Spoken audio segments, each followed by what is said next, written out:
Welcome back and welcome to the One More K podcast. My name is Marcus. As you probably know by now, we're at episode number 39. Hello, good morning, Ned, to Singapore.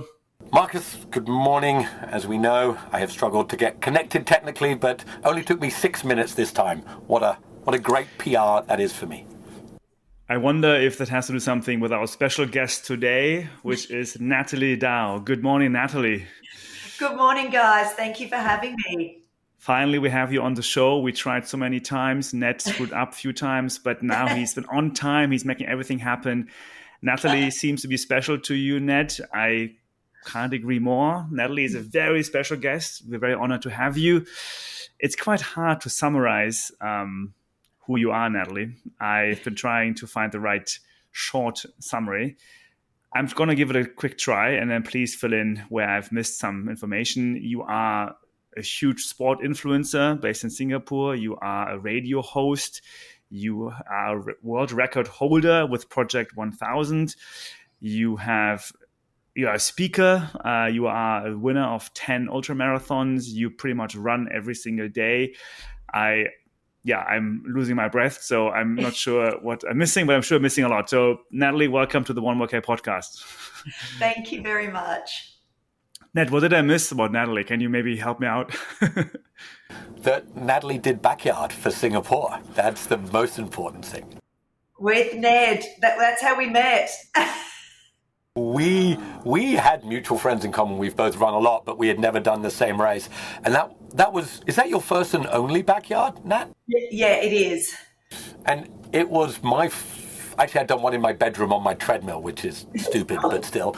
That was where we were both figuring it out. And I'll tell you this, Nat and your friend, I forgot her name, forgive me? Sue. Nat and Sue were kind of always the front two in the backyard race that day. And I'm like, oh my God, these ladies are out there killing it. And do you remember on one lap, Nat? I was like, okay, I'm going to hustle up and run with these two. And I hustled up. I'm like, damn, these two are too fast. I'm going to hustle back again. It didn't pay dividends, though, because after 24, I was out.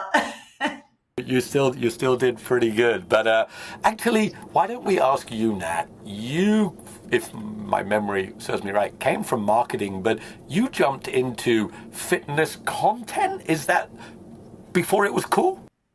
Yeah, that is very fair. So my background was IT marketing, basically, and consulting.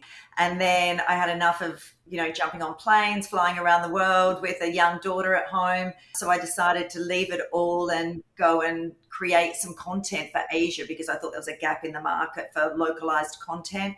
Got some contracts with Sports Singapore and started developing it then. And at that same time, I guess social media and Instagram was kicking off. And so I started posting on there, and I was Spartan racing back then. So it was almost like a perfect storm of things just happening, like no business plan, no idea of what I was doing. And yeah, it just sort of organically happened, I guess. What year was that you started, Nat?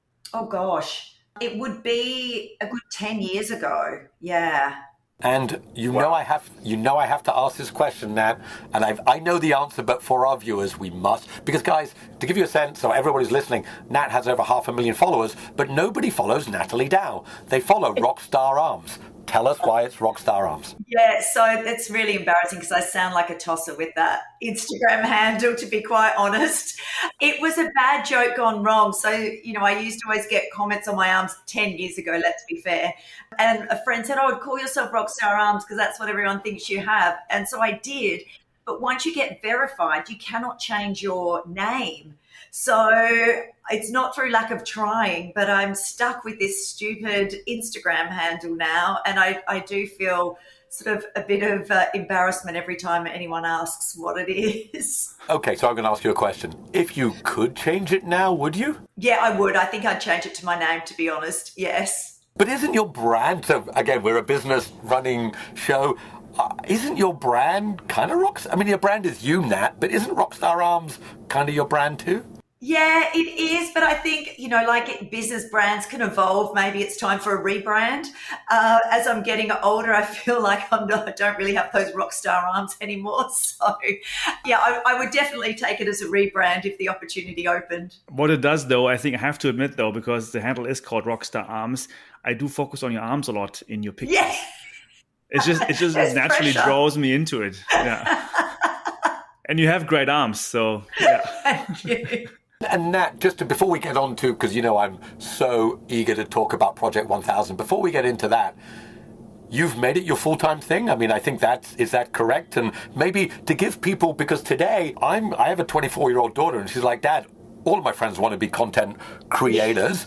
Maybe give a little story of how that became a full business for you. Yeah, it was never my intention that I was going to make money from social media. But I think the one thing that made a difference for me is over those 10 years, I've posted every single day. So like anything, whether it's running or business, consistency has played the major key in being successful. And I think I was right time, right place with gaps in market, people looking for things. So consistently posting similar content. So I think I'm not controversial. Everything, I try and be very honest and open. My daughter takes most of my photos, so they're not overly, digitalized or anything. And I think people appreciate just the truth behind it rather than it being too curated. And how long did it take before you realized this was a business? Yeah, I think, when I started back then, I was sponsored by Reebok and I was doing the Spartan things. And so I had some brands reaching out to me. I had no idea how to monetize anything back then. And I've slowly, just slowly dipped my toe into the water, didn't know how much to charge, what to do. But having a marketing and comms background definitely helped. So I was all over project plans and what are the deliverables and what's the brand message. So I think I came at it from a very business point of view rather than a social media point of view. So I could have those conversations with marketing teams in organizations. And I guess that's what sort of set me apart and still does. I'm filming campaigns and different things at the moment. And they're all the questions that I ask that maybe they don't get asked too often. Was there like a moment in time where you suddenly saw engagement and followers double or triple, or was there a year or a campaign or something? Because how did it go basically? Yeah, I think Spartan played a big role in that. I was winning races in Asia and going to the world champs, and I think it was cool and trendy, a bit like High Rocks is now, I guess. So I was sponsored by MediaCorp and was getting a lot of opportunities, be the face of different things, and I think that really propelled it forward at that time. And then just telling my story.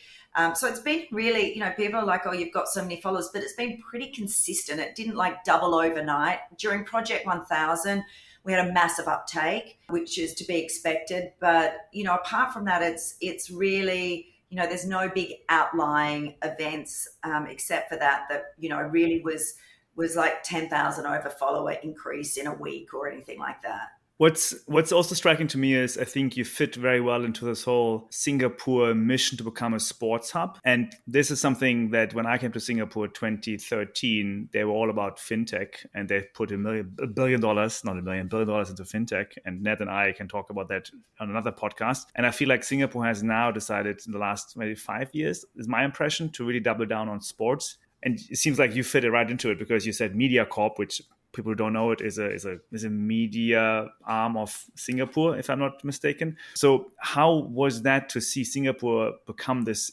sport nation? Yeah, I think it's great. And I even think it's, since COVID, it's changed a lot too. And there's a lot of people doing a lot more, which is fantastic.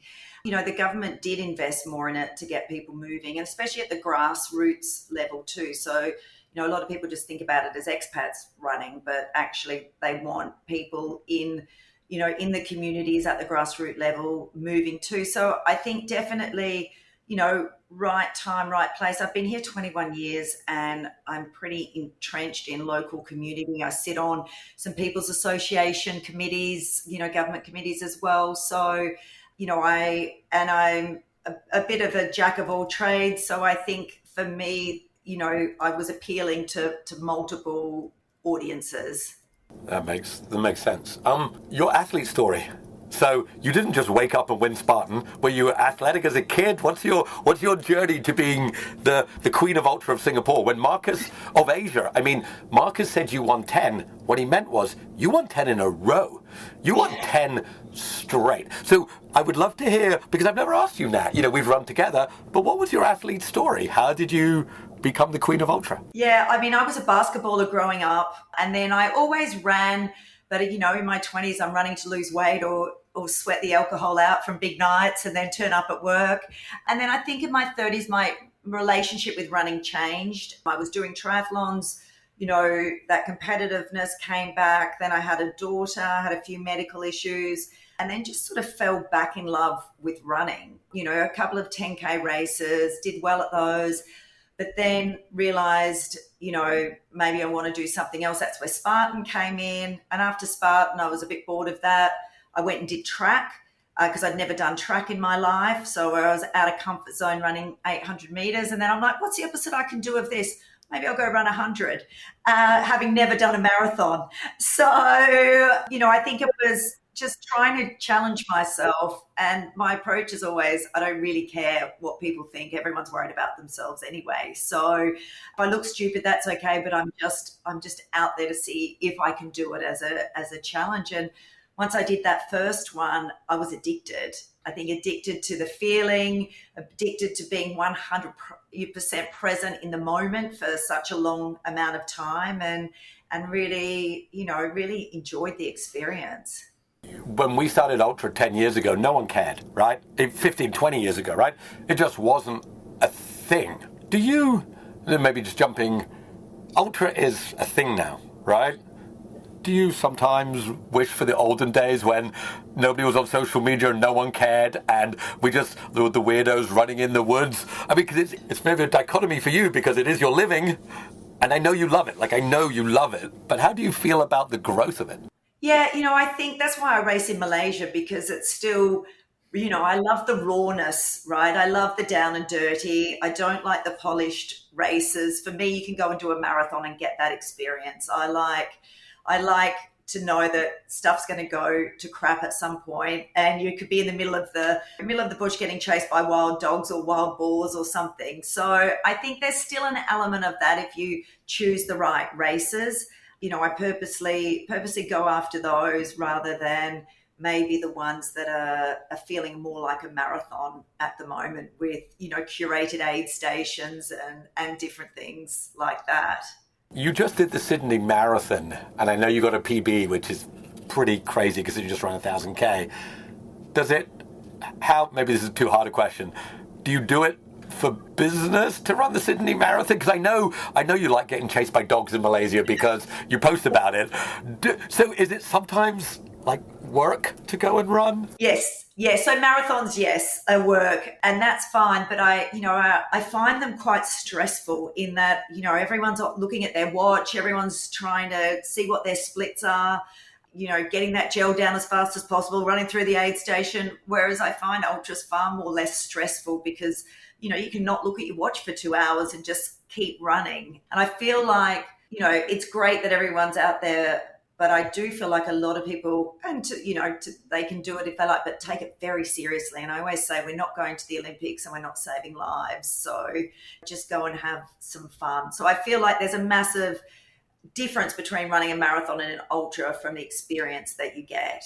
That's fair. On the work point, so on my Facebook, for some reason, I always get world record holders advertisement, and it says, get a world record holding for a company. It helps you to do marketing, right? So world record is, of course, is a marketing play. So did you do the world record for marketing or for fun? No, so the world record came very late. So we'd planned all of this and I hadn't even considered doing it.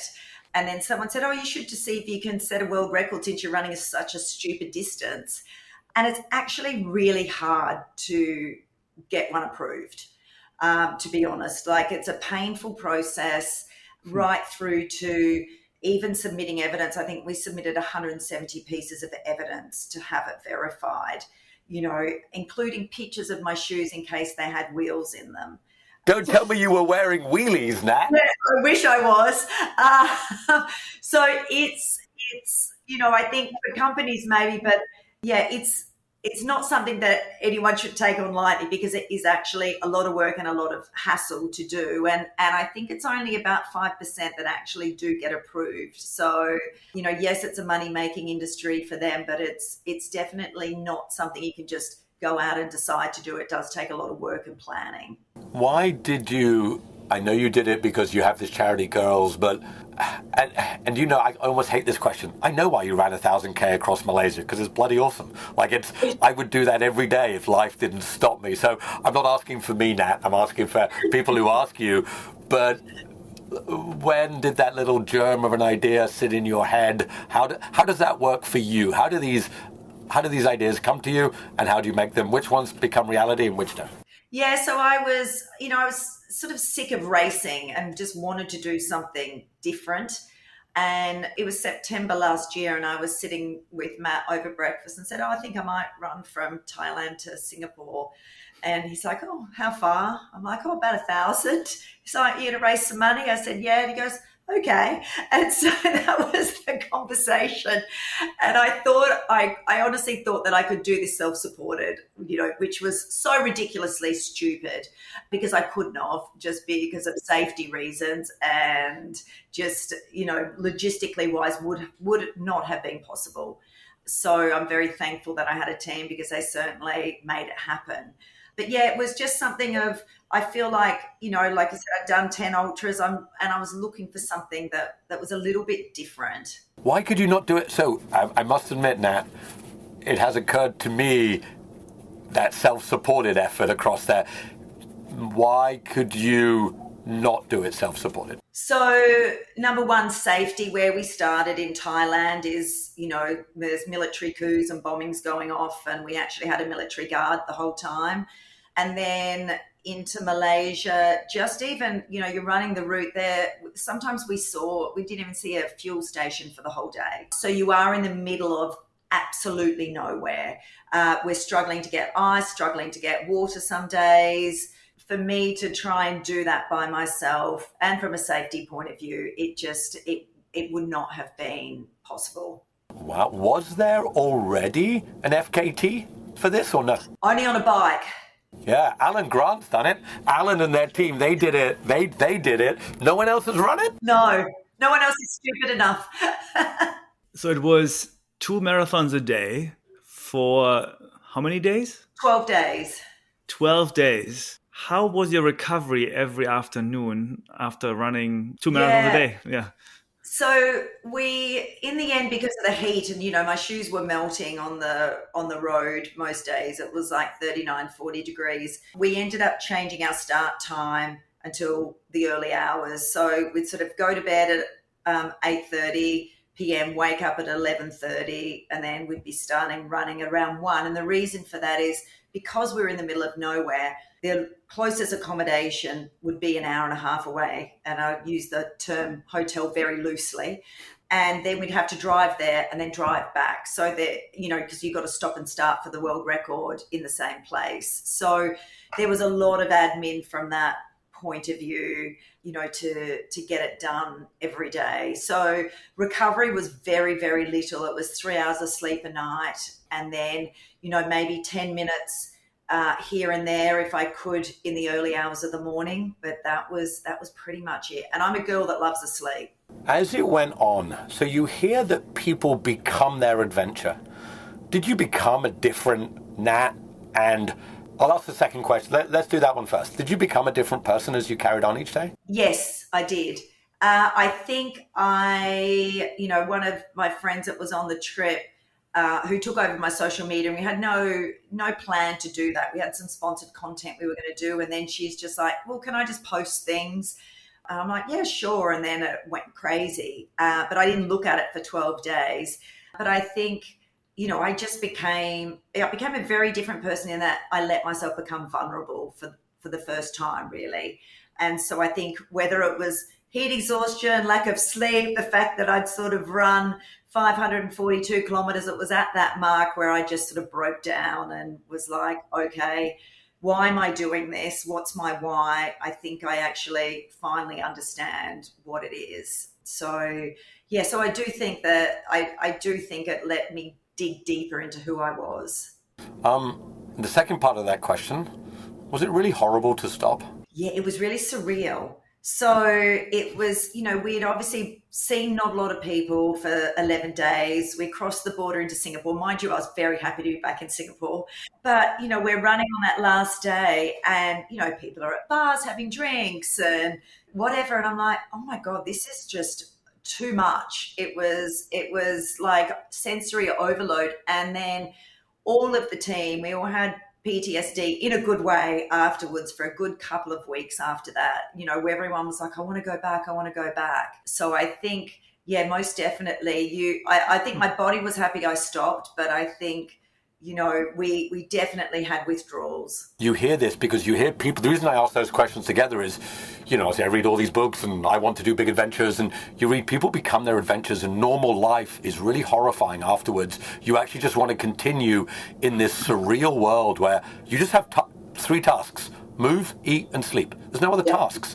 And real life can be quite difficult afterwards. Did you experience any of that? Yeah, I was okay. It was all, I think, I think it takes a long time to deal with it. I still haven't watched any of my social media or anything from it, but I think I just put head down. I think it helps having a family. You just got to get back onto it, right? And you've got no choice.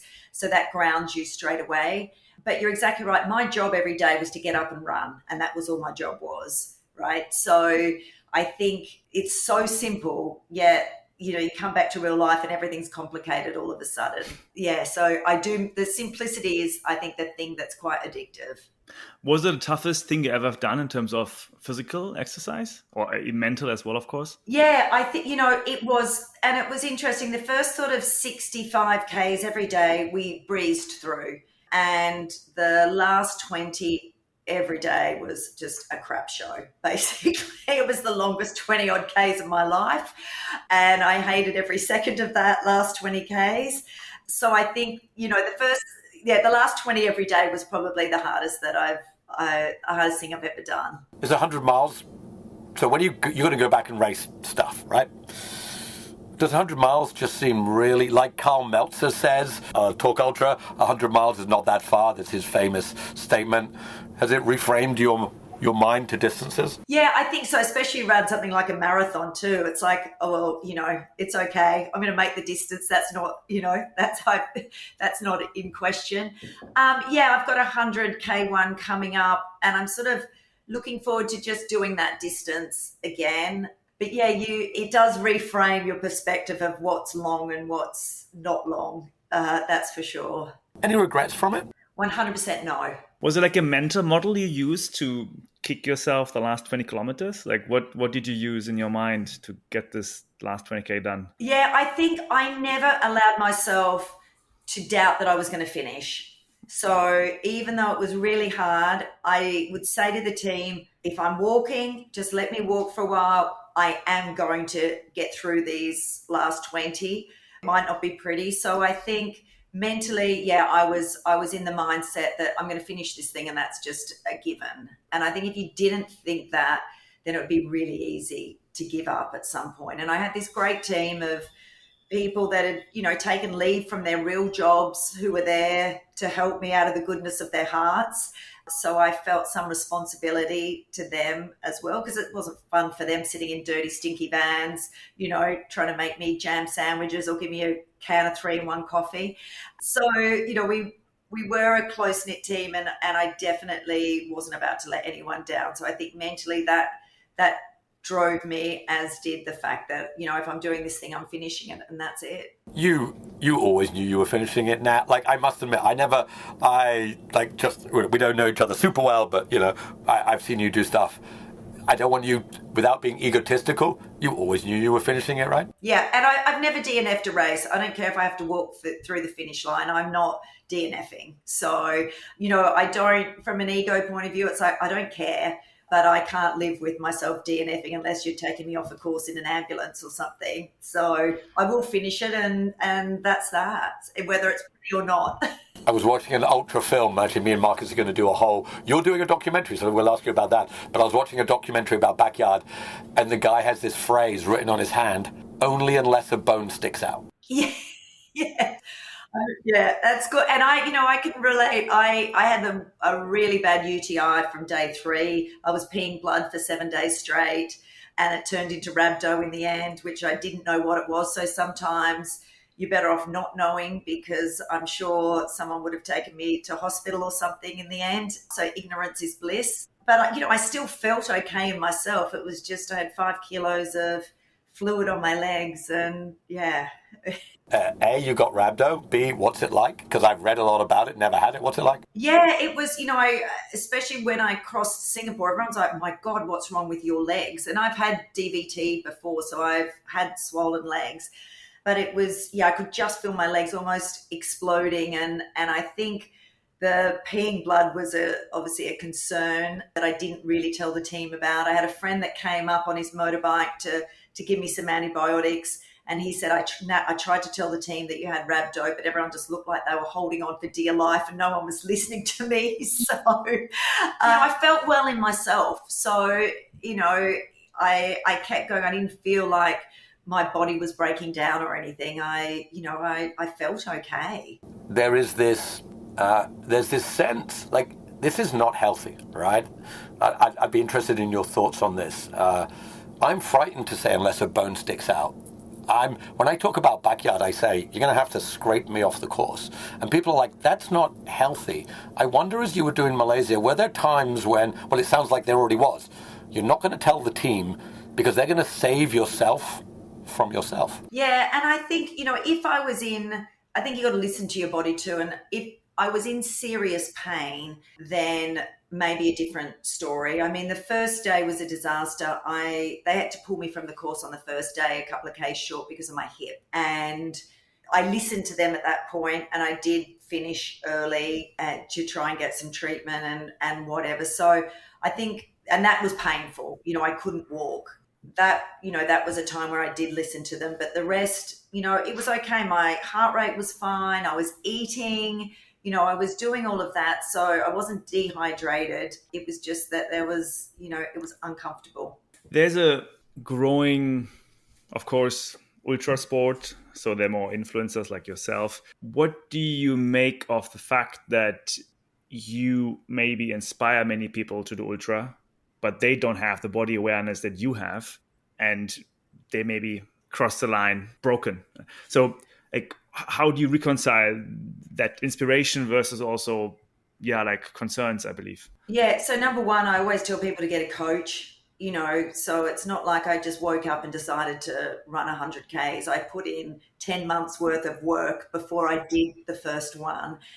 And I also think 98% of people, even 99, will never push that hard, So I honestly think that we're probably the 1%ers that will do this, and you just have to do an ultra race and see that most people start walking or they'll pull themselves off the course or something. So I think the ones that are falling across the line are probably the ones with the body awareness, because they understand pushing themselves. Is that trained or natural, Nat? So are you a trained killer or a natural killer? What's the difference?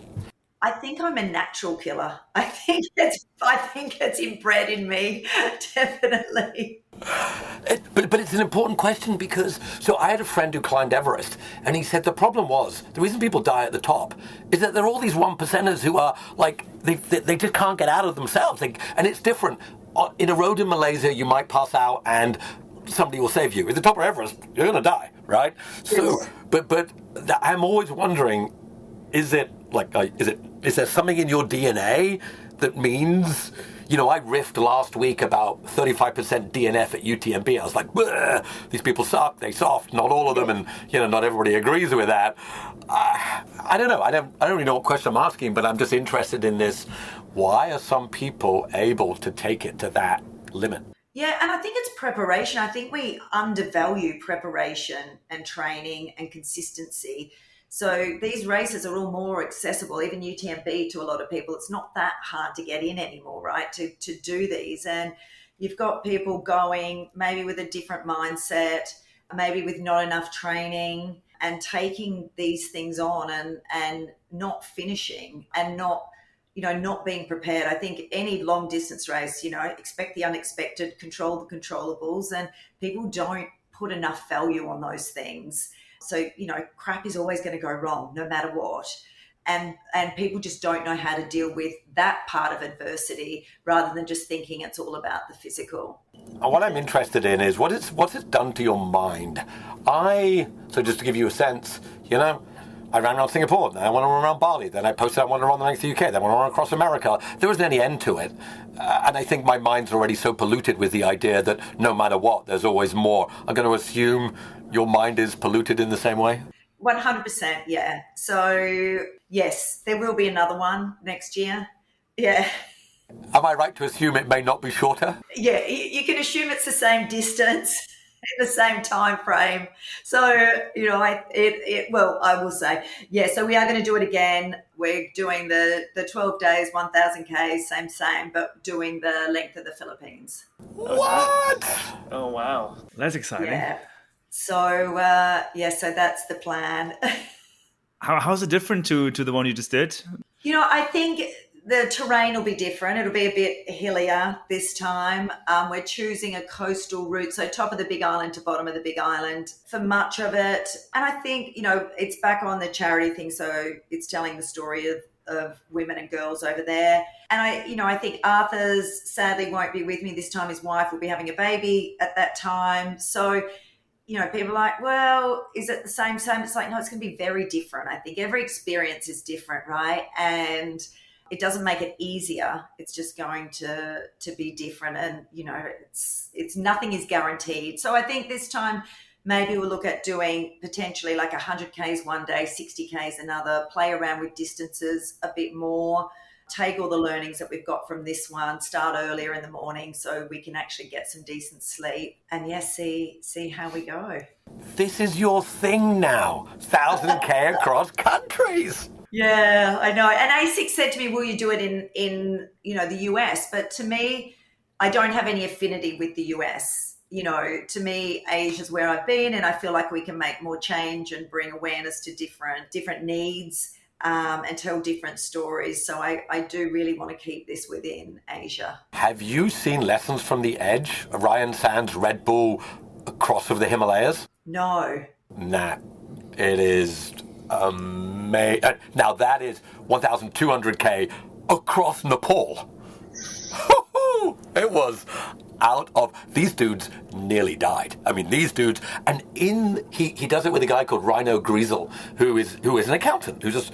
And when the cameras were on him, because they nearly died, like they really nearly died, they asked Rhino, with one of these close-ups, is it worth dying for?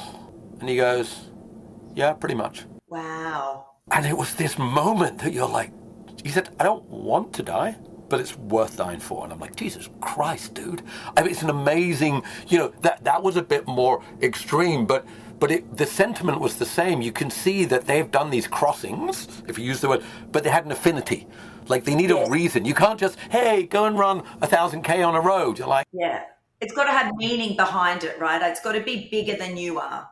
Really, I believe that's, for me, that's a motivation. It's, I'm using this thing that I can do, but it allows me to tell other people's story, to bring awareness to other things, and to connect with a whole heap of people that I haven't even met yet. So to me, that's the exciting part. I'm going to answer a question that, I'm going to say you don't have to answer, but that you're on a podcast, so you kind of do. When you had, I followed your social media when you did the run. Oh my God, when you had to run into the schools and like chat to the kids, I would have been like, oh my God, I'm exhausted. Like, dude, I don't want to, like, I know you do it for charity. That must have been pretty hard to get yourself centered. That was the most life-changing experience of the whole run. So I have to say it was like my Taylor Swift moment running into those schools. These schools are poor. I'm probably the first white woman they've ever seen. They're in the middle of nowhere. And these kids, some of them had come in like on a Sunday night because we got there late, and the whole school's turned up. And the stories that I've got from those schools, to the point of one girl being given a university scholarship on the spot, which changed her life in that moment right there, because of the run and because she gave this amazing speech. So we basically gave out scholarships in every school to the 50 kids that needed the money the most. And to have the welcome and the love that we did from the teachers, from the community, and from the kids was something that, was, and even, my daughter Lily and husband Matt were there for some of that. And that was life-changing for them to witness that as well. So for me, that was the most meaningful part of anything. And that actually spurred me on in some dark moments too, because it's like these kids think I'm going to do this, so I need to keep doing it. And I'm back up there next month visiting all those schools again.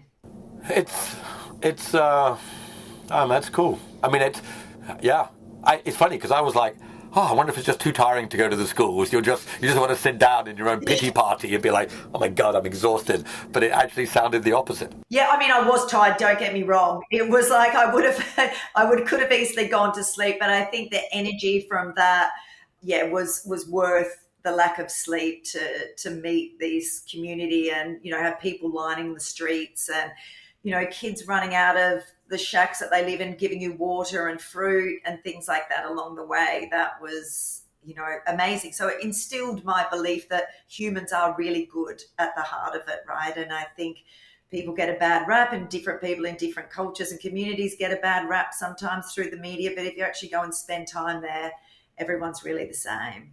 I think, as Dylan Bowman says, trail running will save the world. I've never met a douchebag in ultra or on trail. Like you just don't seem to. Most humans are good. We spend too much time like worrying about the bad side of humans. But well, I mean, on that note, I do think the industry is changing, right? And we have some. I remember there was like this.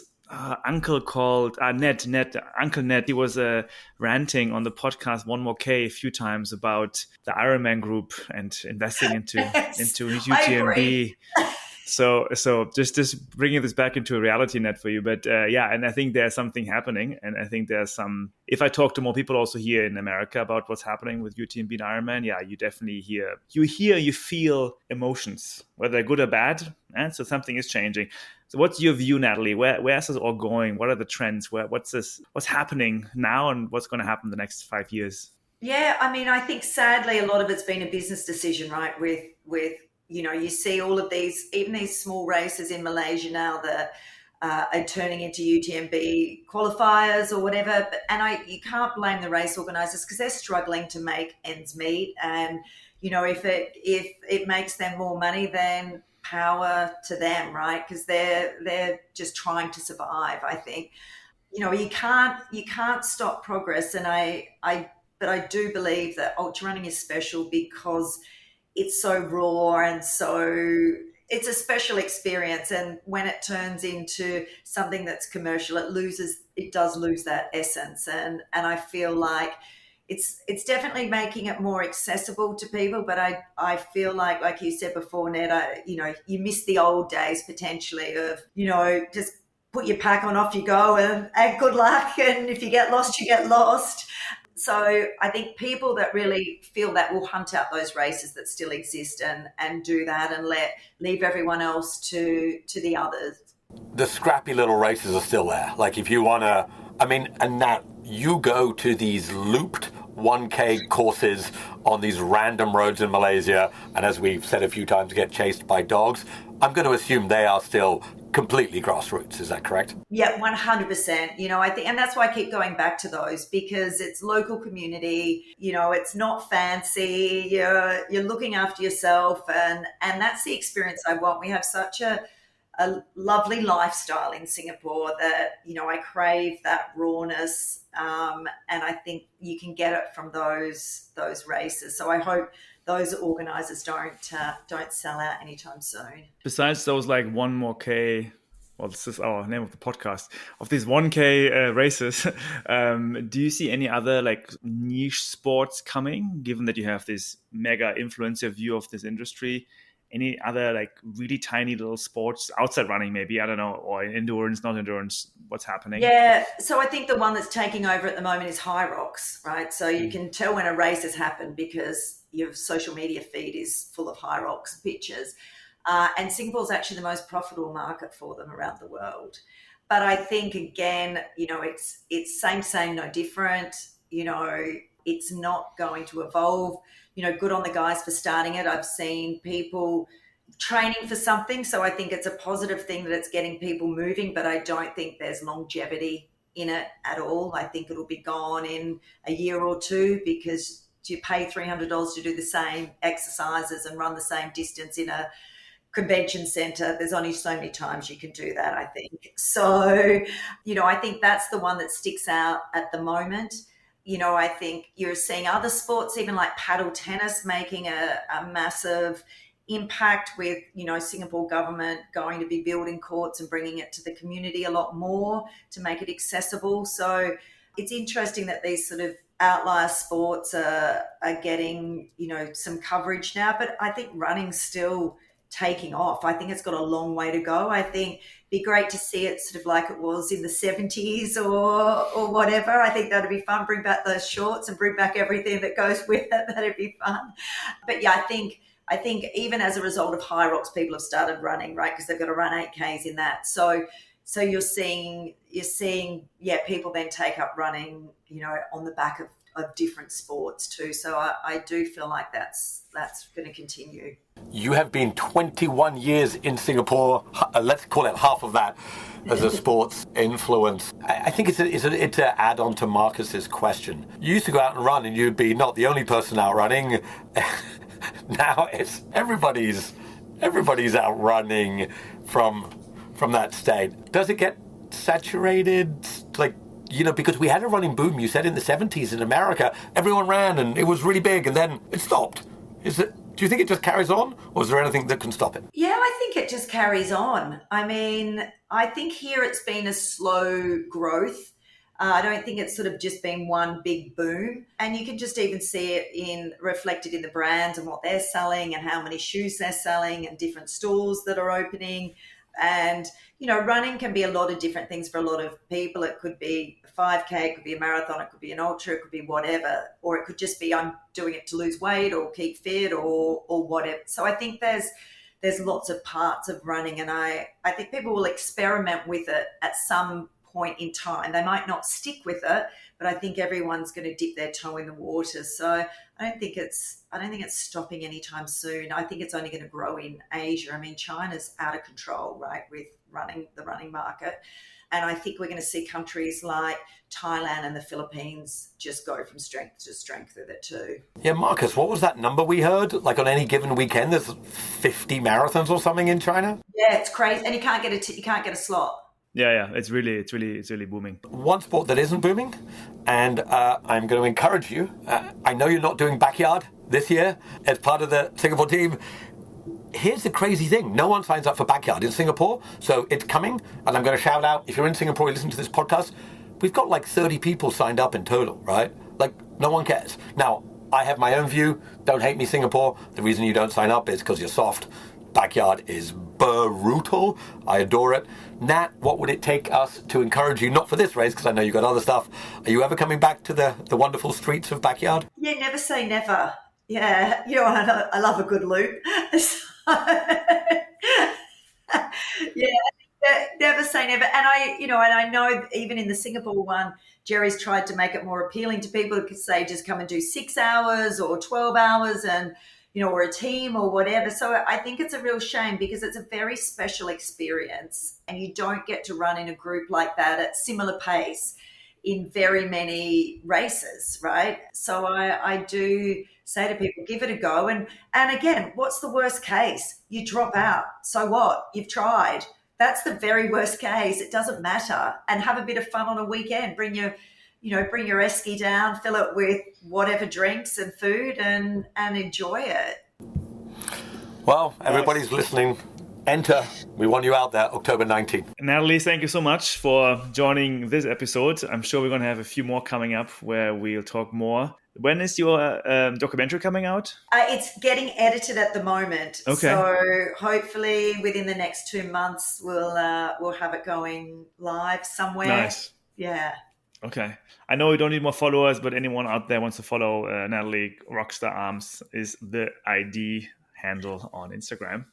Yeah, excited for what's to come. I feel like you don't stop. It's incredible.